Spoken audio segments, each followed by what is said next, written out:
Ang pagkatok sa mga panels ng kotse ay may tuturing na special skill, lalo na kung pinanganak ka noong 1969. Ngayong modern times, mas magiging precise ang pag-check kung mayroong body repair gamit ang paint thickness gauge na ito.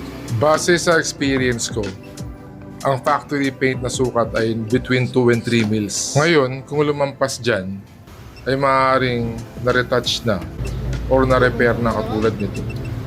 Kapag na-retouch, minor scratches. Pag masilyado, medyo repair. Ngayon, gaano ka-accurate? Gagamitan natin ng magnet. Ayan, hindi naman siguro mag-glitch ang magnet, di ba? Bakit nga ba importante ang paint condition ng isang sasakyan? Simple lang. Aminin na natin. Isa ito sa mga deciding factor sa pagpili natin ng sasakyan at crucial clue sa overall condition nito.